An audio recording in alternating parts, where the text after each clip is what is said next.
داده، حریفای خوش شکست داده و هم میلاد جمشیدی راوند اول مسابقه آغاز شده. در همین ابتدای کار میلاد سفیولا رو از جا بلند کرده. ببینین که چی حرکت میخواد استفاده کنه.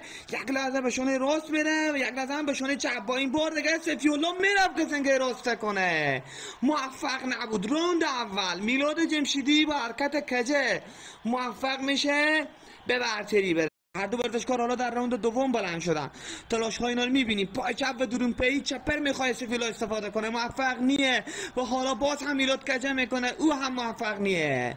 واقعا که مسابقه جالب شده. اند چپه مسابقه هنوز به پایان نرسیده و ورزشکارا هرچی تلاش میکنن به برتری برسن. راوند دوم مسابقه به نفع میلاد جمشیدی میشه. میرفت سفیولا از حرکت زنگه راست استفاده کنه که موفق نبود. ببینیم پای چپ اول میلاد استفاده کرد، سفیولا از حرکت درون پای استفاده کرد، موفق نبود. بعد از اون زنگه راسته میرفت سفیولا استفاده کنه، موفق نبود.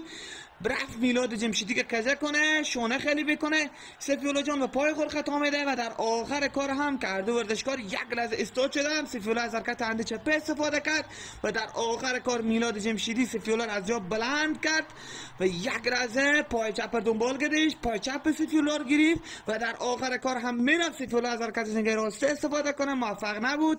به نتیجه